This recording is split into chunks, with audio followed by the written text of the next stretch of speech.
দেখুন, বার্তা একেবারে স্পষ্ট, দেশ সর্বোপরি। প্রতিবাদের নামে যদি গুন্ডামি হয় তা কোনোভাবেই বরদাস্ত নয়। আর এই বার্তা দিতেই শহরের দু প্রান্ত থেকে তেরঙ্গা যাত্রা করলো আজ বিজেপি। মুখ্যমন্ত্রী আবারও স্মরণ করিয়ে দিলেন গুন্ডা দমন আইনের কথা। আর এর মধ্যেই আইনের ফাঁসে কি আরো জড়িয়ে পড়ছেন অভিষেক বন্দ্যোপাধ্যায়? অভিযোগের নতুন ত্রিফলায় বিদ্ধ ডায়মন্ড হারবারের সাংসদ। জানিয়ে স্টুডিওয় উপস্থিত প্রত্যেক অতিথির কাছে আমি আসবো, কিন্তু শুরুতে আপনাদের দেখাতে চাইবো যে নিটের প্রতিবাদের নামে যে তাণ্ডবের ঘটনা ঘটেছে, যে তাণ্ডবের চেহারা নিয়েছিল সেদিন, তার প্রতিবাদে বিজেপি শহরের দুই প্রান্ত থেকে তিরঙ্গা যাত্রা করলো। সেদিনই ঘোষণা করে দিয়েছিলেন মুখ্যমন্ত্রী, যত লোক নিয়ে সেদিন মিছিল হয়েছিল একই রুটে দ্বিগুণ লোক নিয়ে মিছিল হবে। সেই ছবি আজকে দেখা গেল। যেমন একদিকে শিয়ালদা স্টেশন থেকে মিছিল ধর্মতলায় গিয়ে শেষ হলো, অন্যদিকে গোলপার্ক থেকে শুরু হয়ে মিছিল শেষ হলো যাদবপুর 8B বাস স্ট্যান্ডের কাছে।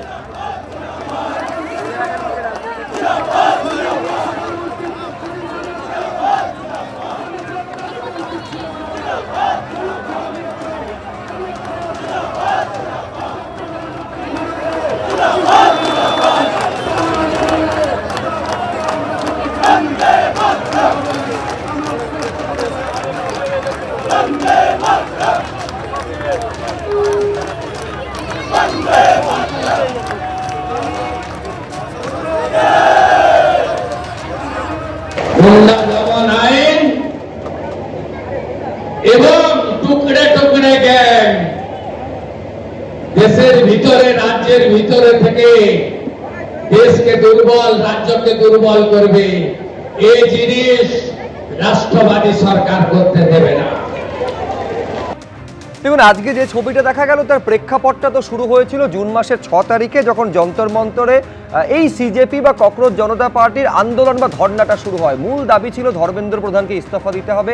তারপরে আপনারা জানেন দিল্লিতে আন্দোলন, কলকাতায় আন্দোলন হয়ে তারপর আজকে বিজেপির এই জোড়া একেবারে তেরঙ্গা যাত্রা বা তেরঙ্গা মিছিল তারা করলো। কিন্তু আমার প্রশ্ন হচ্ছে তরুণজ্যোতি তিওয়ারির কাছে, একদম একেবারে প্রথম দিন থেকে এই আন্দোলনের প্রতি যদি আরেকটু যত্নশীল কেন্দ্রীয় সরকার হতো, তাহলে আজকের এই পরিস্থিতিকে এড়ানো যেত না তরুণজ্যোতি? আন্দোলনটা কিসের ছিল বলতো? ধর্মেন্দ্র প্রধান মহাশয়ের ইস্তফা? তা তো না। নিট পেপার লিক একটা বড় ইস্যু হলো, হাইপাওয়ার একটা কমিটি ডেভেলপ হলো, ইনভেস্টিগেশন হলো, সেকেন্ড পরীক্ষা হলো, রিক্রুটমেন্ট পর্যন্ত, মানে ভর্তি পর্যন্ত হয়ে গেল। তারপর হঠাৎ করে সেশনের আগে একটা স্টেজ ড্রামা করার কারণ কি কেউ বোঝে না? এই কারণটা তো আজকে আরও পরিষ্কার হয়ে গেছে। আজকে অবভিয়াসলি পেপার লিক একটা বড় ইস্যু, ছাত্রছাত্রীদের ভবিষ্যতের ব্যাপার। অ্যান্টি পেপার লিক বিল পার্লামেন্টে প্লেস করা হলো। কি বলা হলো? 10 কোটি টাকা ফাইন, 10 বছরের ইমপ্রিজনমেন্ট আর 3 মাসের মধ্যে জাজমেন্ট। বিরোধীরা যারা এই পেপার লিক নিয়ে প্রচণ্ড সরব ছিল, তারা এটাকে না না না না করতে করতে ওয়েলে কেমন আমরা বলতো, তারা তো একদম স্বাগত জানানো উচিত ছিল। আসলে আবার কী বলতো, এরা হচ্ছে মিসগাইডেড পাবলিক, এই বিরোধীরা। আমি বলছি না ভারতবর্ষের জেনজি আর কলকাতায় যে জেনজিগুলো সকল কোট আনকোট জেনজি যারা বিক্ষোভ হলো, তারা তুমি চেহারাগুলো দেখেছো? কয়েকজন স্কুলের গণ্ডি পেরিয়ে সন্দেহ আছে, হ্যাঁ কিছু সংখ্যক তো রিয়েলি স্টুডেন্টস আছে। আসলে জেনজিকে এরা না মিস ইন্টারপ্রেট করে ভুলভাবে। আজকের জেনজি 2026-এ যারা জেনজি যাদেরকে বলা হয় আমাদের, তারা খালি ওই পাবে যাওয়া পাবলিক নয়, কিন্তু তারা ভাবনা চিন্তা করে না এরকম নয়। তারা ভাবনা চিন্তা করে, তারা সরকার তৈরি করে, পশ্চিমবঙ্গ সরকারটা তারাই তৈরি করেছে, এবং এর সাথে তারা ভজন জ্যামিং পর্যন্ত করে না। কিন্তু আমি বলছি নিঃসন্দেহে তারপরেও প্রশ্ন থাকবে যে স্টেজ ড্রামা যদি হয়ে থাকে, তাহলে শেষ পর্যন্ত সেই ড্রামার কাছে মাথা নোয়ানো কেন হলো? কেন তাহলে ধর্মেন্দ্র প্রধান ইস্তফা দিলেন যদি স্টেজ ড্রামা হয়ে থাকে? আবার বলছি, নিউ বিল আনা হয়েছে, নিউ বলা এই বিলটা আনা হলো এতদিন পরে কেন? তাহলে অপোজ কেন? মানে সরকার মনে করেছে তার প্রয়োজনীয়তা আছে, অপোজ করা কেন হলো? আবার সিম্পলি বল না, এই সিজিপি, সোকল্ড সিজিপি, যার নাম নিয়ে এত কিছু চলছে, সিজিপিকে তো পরিষ্কার প্রশ্ন করা হয়েছিল যে তোমরা পাঞ্জাবের বেলা কি কিছু করবে? গাড়ির দেখলাম মানে উইন্ডো শিলটা উঠে গেল, কোনো উত্তর আসো না। আবার বলছি, এটা অ্যাকচুয়ালি অ্যাবসলিউটলি স্টেজ ড্রামা, এবং যখন ইস্যুটা সলভ হয়ে গেছিলো তারপরে ড্রামা। আবার বলছি, নেশন ফার্স্ট অটল বিহারী বাজপেয়ী যেটা কথা বলে গেছে। আমার প্রশ্ন একই থাকবে যে ড্রামা যদি হয়ে থাকে, তাহলে সেই ড্রামার যারা কুশীলব, আমি বলছি তোমাকে, সেই দুজনের সঙ্গে কেন্দ্রের দুই মন্ত্রী তারা কেন তাহলে পরপর বৈঠকগুলো করলেন, এবং শেষ পর্যন্ত কেন এই ড্রামা, কোট আনকোট ড্রামার সামনে মাথা নোয়ালো কেন্দ্র সরকার? আবার থাকবে, ডিসেন্ট ইজ দ্য মানে এসেন্স অফ ডেমোক্রেসি, রাইট? তোমার ডেমোক্রেসিতে প্রতিবাদ করার সম্পূর্ণ অধিকার আছে। তো প্রতিবাদের নামে যেগুলো চললো সেগুলো তো অধিকার তার নেই। মানে কলকাতায় কেন্দ্র মনে যেগুলো- করছে দাবিটা ন্যায়সঙ্গত ছিল আমি না? আবার বলছি, dissent is the essence of democracy. যারা খালি স্টুডেন্টস উইং বলে কথা না, যারা দেশের ভোটার, তাদের সম্পূর্ণ রাইট আছে কোনো ধর্ণা প্রদর্শন করার, কোনো কিছু প্রোটেস্ট করার, প্রোটেস্ট থেকে ভায়োলেন্স রূপে নিয়ে যাওয়া না, তার একটা কারণ আছে। আমি বলছি আজকে ডিসেন্সে ডেমোক্রেসির এসেন্স হচ্ছে ডিসেন্স, এটা তরুণজ্যোতি তিওয়ারি বলছে। দিল্লি পুলিশ কি সেটা মনে করেছিল? যদি মনে করতো তাহলে সেদিন এই অভিযোগগুলো কেন এসেছিল যে লাঠি দিয়ে লাঠি চার্জ করা হয়েছে সেখানে পেরেক পোঁতা ছিল? এই অভিযোগটা কেন উঠেছে? যে রাহুল গান্ধী নিজে অভিযোগ করেছেন, জানিয়ে কেন্দ্রীয় স্বরাষ্ট্রমন্ত্রীর কাছে জবাবদিহি করে চেয়েছেন যে ছররা গুলির প্রয়োগ করা হয়েছে। এই নির্দেশটা কি অমিত শাহর মন্ত্রক দিয়েছিল কিনা তার জবাবদিহি রাহুল গান্ধী কেন্দ্রীয় স্বরাষ্ট্রমন্ত্রীর কাছে করেছেন। এসেন্স ডিসেন্স যদি ডেমোক্রেসির এসেন্স হয় তাহলে এই ছবিগুলো তরুণজ্যোতি কেন দেখতে হয়েছে আমাদের সেদিন? আমি এইখানে অনির্বাণ বন্দ্যোপাধ্যায়ের কাছে একেবারে, যেহেতু স্টেজ ড্রামা বলছে, অনির্বাণ বন্দ্যোপাধ্যায়। এবং দেশের যুব সমাজের চাপে বিজেপি গোটা দলটা এখন থরহরি কম্পমান। তারা নিজেরাই জানে না কোন ন্যারেটিভ দিয়ে তাদের এই ভয়ঙ্কর ব্যর্থতা তারা ঢাকবে। নরেন্দ্র মোদী একটা অপরাজেয় তার যে চিত্র তারা তৈরি করেছিল অনেক রকম মার্কেটিং স্ট্র্যাটেজি ব্যবহার করে, কার্যত তিনি অপরাজেয় তো দূরের কথা, অত্যন্ত দুর্বল একজন রাজনীতিবিদ, সেটা বারবার প্রমাণ হয়েছে। আরও একবার তিনি দেশের যুব সমাজের কাছে তিনি সারেন্ডার করতে বাধ্য হয়েছেন। এই ব্যর্থতা কিভাবে যে ঢাকবে, একবার কাঁধের দিকে টানছে তো পা বেরিয়ে যাচ্ছে, পা টানছে তো কাঁধ বেরিয়ে যাচ্ছে। এই যে স্টেজ ড্রামা আজকে তরুণ যদি এখানে বললো যে এটা স্টেজ ড্রামা, কদিন আগেও তাহলে এই 11 থেকে 26 পর্যন্ত 15 বছরের শাসনের পরে কি তৃণমূল সরকার পড়ে যেত নাকি? বা শুভেন্দু অধিকারী মুখ্যমন্ত্রী হতেন কিনা? কিন্তু আমার অনির্বাণ এই প্রশ্নটা থাকবে। আমি আবার এই তরুণজ্যোতির বক্তব্যটার অংশটা ধার করে বলছি, স্টেজ ড্রামা তার একটা অঙ্ক ছিল কলকাতায় কি দেখা গেছে? ওই যে ধর্ণা নামে তো যেটা হয়েছে সেটা গুন্ডামি হয়েছে, যার একটা অংশের সঙ্গে সরাসরি তৃণমূলের যোগ পাওয়া গেছে। যে তৃণমূলের যোগের কথা বলছেন তারা এখন মুসলেকা তৃণমূল বিজেপির সান্নিধ্যে তারা শুভেন্দু বাবুর সঙ্গে হোটেলে মিটিং করে, তাদের গিয়ে ধরুন, আমাদের কিচ্ছু বলার নেই। না আমি বলছি বলার নেই বলে তো আমি পাসিং দ্য বাক করলে চলবে না অনির্বাণ। আমি তোমার কাছে সেটা হচ্ছে এই আফরোজকে যখন দেখা গেছে তৃণমূল বিধায়কের সঙ্গে নির্বাচনী প্রচারে, তখন তো এই তৃণমূল ওই তৃণমূল, ভালো তৃণমূল খারাপ তৃণমূল ছিল নাকি? একটাই তৃণমূল তখন, যার নেত্রীর নাম মমতা বন্দ্যোপাধ্যায়। ঠিক কথা। এখানে যাকে যেখানে দেখা গেছে তার বিরুদ্ধে আইনানুগ যা ব্যবস্থা নেওয়া সেটা নেবেন, সেটা অন্য প্রসঙ্গ। তাই বলে আন্দোলনের মূল স্পিরিটটাকে ডাইলুট করে দেওয়ার কথা যদি ভেবে থাকেন ভুল করছেন। কদিন আগে পর্যন্ত সোনাম ওয়াংচুক থেকে অভিজিৎ দীপকে থেকে শুরু করে প্রত্যেক যুব সমাজের প্রতিনিধিদের এরা আপনাদের স্টুডিওতে বসে বসে দেশদ্রোহী ঠাউরেছিল। এর পেছনে ডিপ স্টেট আছে, এর পেছনে চীন আছে, পাকিস্তান আছে, মঙ্গল গ্রহ আছে, জুপিটার, ভেনাস সবাই আছে। তারপরে কেন তাদের সঙ্গে মিটিং করতে হলো? তারপর কেন তাদের দাবি মেনে নিতে হলো? যদি দেশদ্রোহীর কথাই তকমা দেবেন, তদন্ত করে দেখিয়ে দিন দেশদ্রোহীর তকমা। যখন মিনিস্ট্রি অফ এক্সটার্নাল অ্যাফেয়ার্সকে সাংবাদিক সম্মেলনে প্রশ্ন করা হচ্ছে যে এখানে কোনো দেশবিরোধী শক্তির ভূমিকা আছে কিনা, সে বলছে না, আমরা কিচ্ছু খুঁজে পাইনি, কোনো রকম টাকা ট্রেল খুঁজে পাইনি। সাংবাদিক সম্মেলনে তার মিনিস্ট্রি অফ এক্সটার্নাল অ্যাফেয়ার্স বলছে। এদিকে বিজেপি নেতারা, ধরুন আমি বলে নিই, বিজেপির নেতারা তারা বলে যাচ্ছেন দেশদ্রোহী। আর এবার যখন কষিয়ে থাপ্পড়টা খেলেন পাল্টা, কেমন লাগছে? এই কোটান কোট দেশদ্রোহী যাদের ঠাউরে ছিলেন তাদের সঙ্গে শুধু মিটিংয়ে বসতে হলো না, তাদের সামনে মাথা ঝুঁকিয়ে সবকটা দাবি মেনে নিতে হলো। কেমন লাগছে? বলছি পুরোনো কথা একই শুনি আজ মন্থরার মুখে।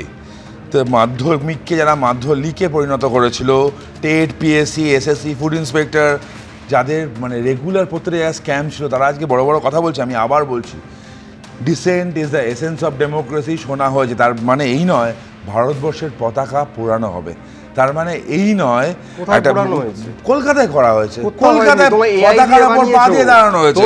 আজকে কথা বলছে এমইএ নিয়ে কথা বলছে, ভাই শুনে নাও, অল্ট নিউজ ওটাকে বাঙ্ক করে দিয়েছে, মানে বাঙ্ক করে দিয়েছে ভাই, বাঙ্ক করে দিয়েছে। যদি সেটা হয়ে থাকে তাদেরকে দেখিয়ে দাও, এরকম কোনো ঘটনাই ঘটেনি। তোমরা সম্পূর্ণ ফেক নিউজের উপর ভিত্তি করে তোমরা এই ছবিগুলো ছড়াচ্ছ। আমি বলছি এখানে কোনো ফেক নয়, ফেক না। আমি একবারে একটা বাস্তব ছবি দর্শকদের সামনে রাখতে চাইবো। আমি আবার তোমার কাছে আসবো। সেটা হচ্ছে 16 জনকে এখনো পর্যন্ত এই ঘটনায় কলকাতায় যেভাবে প্রতিবাদের নামে গুন্ডামি হয়েছে, 16 জনকে এখনো পর্যন্ত পুলিশ গ্রেফতার করেছে। এদের একজনেরও এই নিট পরীক্ষার সঙ্গে যুক্ত নয়। তাদের কয়েকজনকে নিয়ে আজকে রিকনস্ট্রাকশন করলো পুলিশ। আমি ছবিটা একবার দর্শকদের সামনে রাখতে চাইবো, দেখুন।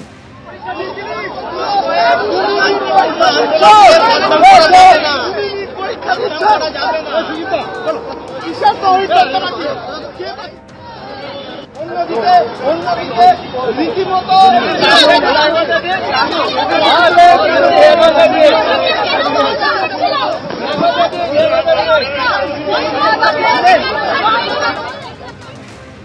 আমি বলছি সলিলদা, গতকাল একেবারে সরকারি আইনজীবী বলছেন যে এই কর্মসূচির প্রথমত কোনো অনুমতি ছিল না, তারপর পুলিশ আক্রান্ত হয়েছে, সাংবাদিককে পর্যন্ত মারধর করা হয়েছে, প্রতিবাদের নামে ন্যায়সঙ্গত দাবি সে নিয়ে কোনো সংশয় নেই, তা নিয়ে প্রতিবাদ এবং প্রতিবাদের মধ্যে যেটা ঘটেছে তাকে গুন্ডামি ছাড়া আপনি কি বলবেন? দেখো, নিট পরীক্ষা নিয়ে তো গন্ডগোল হয়েছেই, নিট পরীক্ষা নিয়ে ম্যাল প্র্যাকটিস হয়েছে, নিট পরীক্ষার প্রশ্নপত্র ফাঁস হয়েছে, একবার না বারে বারে হয়েছে। সে দায়িত্ব ধর্মেন্দ্র প্রধানকে নিতে হবে, শিক্ষামন্ত্রীকে নিতে হবে, কিন্তু তার বিরুদ্ধে আন্দোলন করার নামে যে সমস্ত গণতান্ত্রিক তথাকথিত গণতান্ত্রিক দলগুলো, বাম থেকে শুরু করে এআইডিএসও থেকে শুরু করে আলট্রা বাম থেকে শুরু করে যে সমস্ত দলগুলো যেখানে করেছিল, সেখানে আরও যারা যোগ দিয়েছিল তাদের সঙ্গে দূর দূরান্তরে কোনো শিক্ষার সম্পর্ক নেই, নিট পরীক্ষার কোনো সম্পর্ক নেই। তারা কিন্তু এই পরীক্ষা, পড়াশুনো, শিক্ষা দীক্ষার সঙ্গে কোনো সম্পর্ক নেই। তাদের মধ্যে বেশ কয়েকজন কিন্তু হ্যাবিচুয়াল অফেন্ডার ডিক্লেয়ার করা আছে, মানে তাদের এগেইনস্টে পাস রেকর্ড অফ ক্রিমিনালিটি কিন্তু পরিষ্কার। মানে শুধু রেকর্ড অফ ক্রিমিনালিটি নয়, তাদের বিরুদ্ধে একাধিকবার চার্জশিট পর্যন্ত জমা পড়ে গেছে। চার্জশিটের মানে কি, তাদের এগেইনস্টে চার্জটা মানে অভিযোগগুলো প্রাইমা ফেসিলি এস্টাবলিশ হয়েছে বলেই পুলিশ চার্জশিট দিয়েছে। সুতরাং এ সম্পর্কে কোনো সন্দেহ নেই।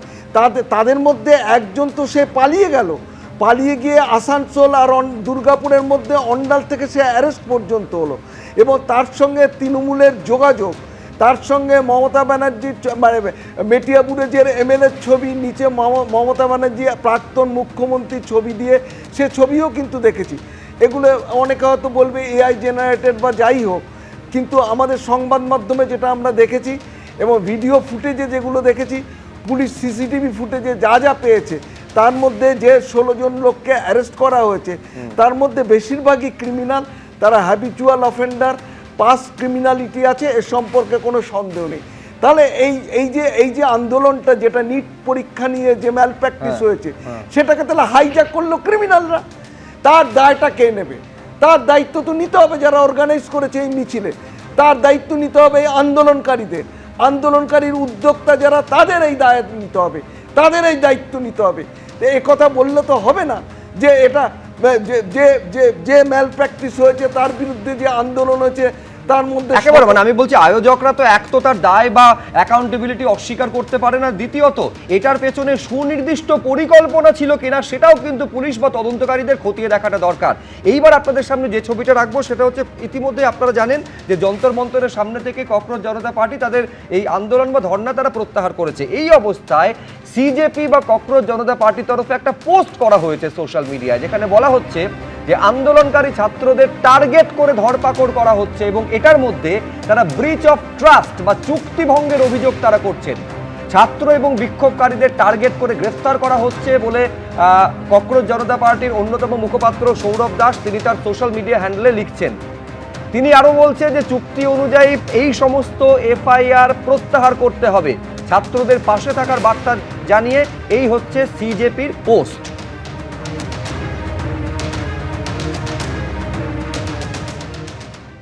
जब 25 तारीख को हम लोगों ने कॉल ऑफ किया ये प्रोटेस्ट, हमारी आशंका थी कि शायद फ्यूचर में जब थोड़ा सा मोमेंटम कम हो जाए या थोड़ा ये प्रोटेस्ट का जो माहौल है वो थोड़ा गिर जाए, उसके बाद शायद ये सरकार इंडिविजुअल लेवल पे लोगों को टारगेट करना शुरू करे।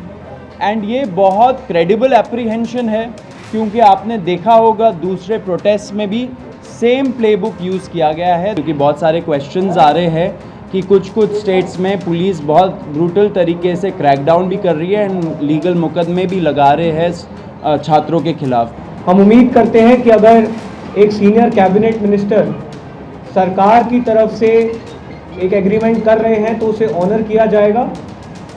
जितनी भी एफआईआर्स फाइल की गई हैं उन्हें विड्रॉ किया जाएगा। किसी भी प्रोटेस्टर या ऑर्गेनाइज़र को परेशान नहीं किया जाएगा, डिटेन नहीं किया जाएगा, अरेस्ट नहीं किया जाएगा, और फ्यूचर में किसी भी प्रोटेस्टर या ऑर्गेनाइज़र पर कोई केस नहीं होगा।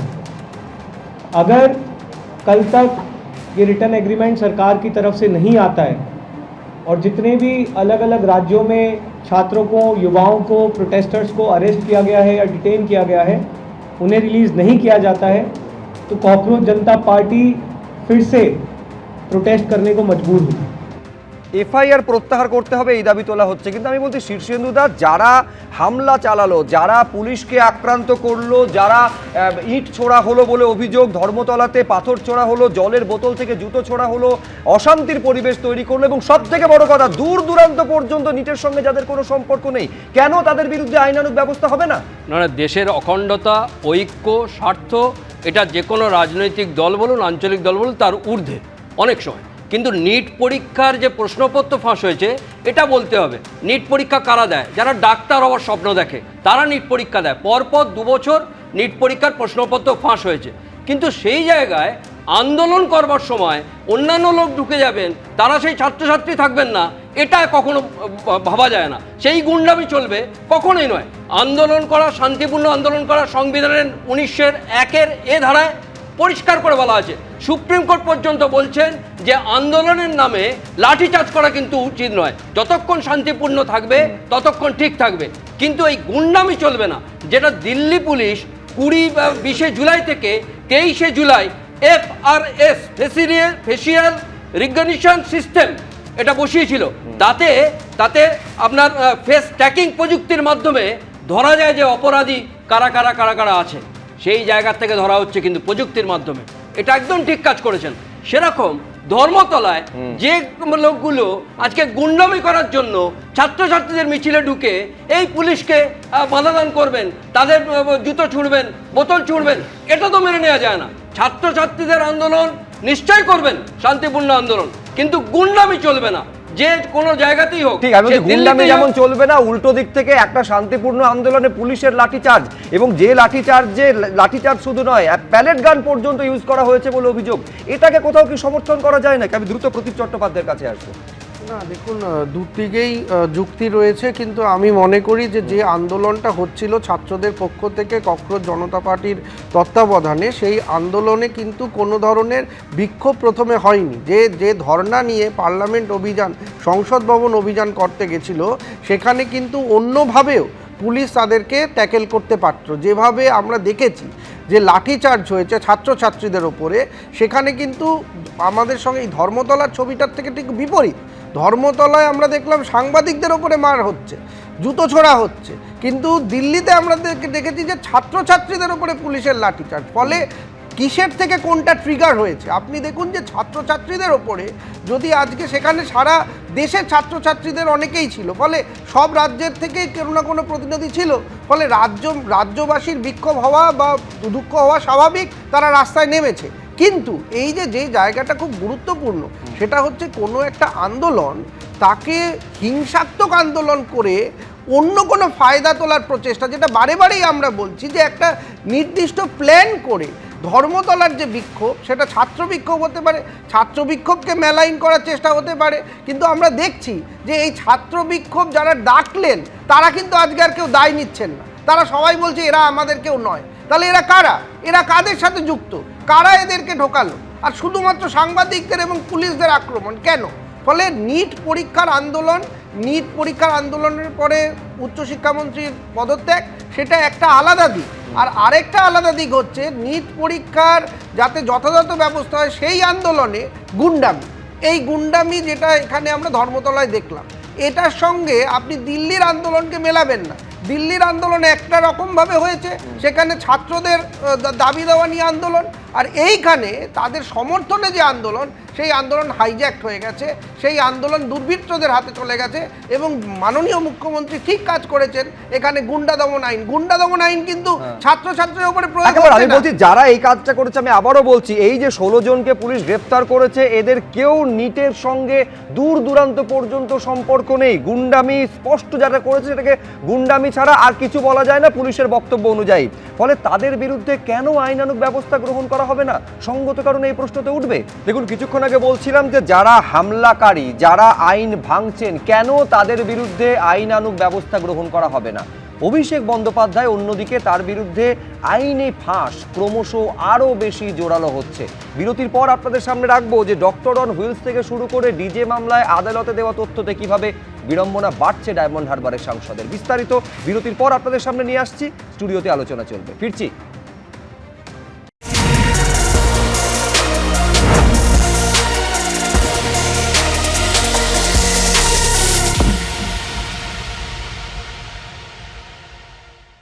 এবিপি আনন্দ, এগিয়ে থাকে, এগিয়ে রাখে।